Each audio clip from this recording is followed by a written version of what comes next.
এটা তো একটা মানে কি বলবো একটা ভুয়া মামলা। এটা যে আয়ু ছিল সে বলছে এই মামলার কোনো তদন্ত করিনি, সে মামলা কিভাবে থাকে? আমার চাকরি 1 বছরও হয়নি ওই সময়ে। আমি 2007 সালে পিলখানায়, আর 8 সালে 1 বছরও হয়নি, আর 9 সালে গন্ডগোল। আমি 2007 সালে তত্ত্বাবধায়ক সরকার আমলে ভর্তি হয়েছিলাম। তারপরে 2010 সালের মে মাসে 5 তারিখ জেলখানায় আসি।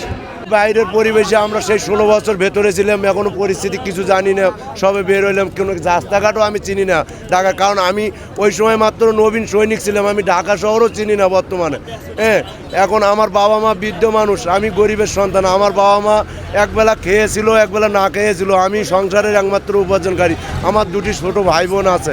আমার বয়সে এখন আমি অসুস্থ, শারীরিক দিক দিয়েও আমার 2টা সমস্যা, প্রস্রাবের সমস্যা। আমি অনেক কষ্ট ভোগ করতেছি, কারণ আমি নতুন সৈনিক। আমি এ ব্যাপারে কোনো কিছুতে অজ্ঞ না, আমি কিছু জানিও না এ ব্যাপারে। বাবা মার সাথে দেখা হয়েছে না, আমার 16 বছরে আমার বাবা মা কোনোদিন আসতে পারেনি। আমার বাড়িতে টাকা থাকলে গাড়ি ভাড়া লাগবে, এই জন্য আমার বাবা মা আসতে পারেনি, বা আমিও দেখিনি আজও। আমার মা চোখে দেখে না। আমার বাবা মা দুইজনই অসুস্থ এবং বয়স্ক। আমি বড় ছিলাম, আমার 2টি ছোট ভাই বোন আছে। আমার ওপরই সব কিছু ছিল। আমার চাকরি 1 বছরও হয়নি ওই সময়ে। আমি 2007 সালে পিলখানায়, আর 8 সালে 1 বছরও হয়নি, আর 9 সালে গন্ডগোল। আমি এই 16 বছর ধরে এখন আমি কি করব আমি নিজেও জানি না, কারণ আমার তো কর্ম নাই। আমার তো পেট কীভাবে চালাবো, এবং সরকারের কাছে এবং দেশের সকলের কাছে, আপনাদের মিডিয়ার মাধ্যমে সকলের কাছে, যাতে আমরা কর্ম ফেরত পাই। আমরা নিরপরাধ, আমি কিছু জানি না এই ঘটনার ব্যাপারে। আমাকে যেন কর্ম ফেরত দেওয়া হয়, এবং আমাদের সাথী ভাই যারা শয়ে নিরপরাধ জেলে আছে তাদেরকে মুক্তি দেওয়া হয়। আমি 17 বছর জেল খাটিয়েছি, আমার দুঃখ নেই। বিনা অপরাধে একবার আল্লাহ দেখছে। কিন্তু যাতে এই যে 18,500 বিডিআর চাকরিচ্যুত এবং যারা নিরপরাধ জেলে আছে তাদেরকে জেল থেকে মুক্তির জন্য এটা দাবি করছি।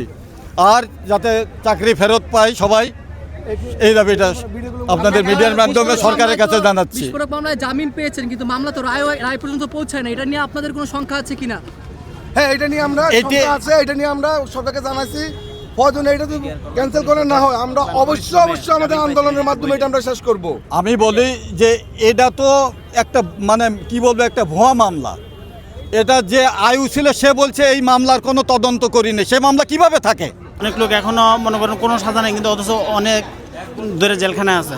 আর বিচারটা কীভাবে হয়েছে এটা তো সবাই জানে, দেশের মানুষ জানে, মানে বলার আর কিছু নাই। যে আমার নাম বিল্লাল হোসেন। আমার 2 বছর চাকরি ছিল, 2 বছর সামথিং।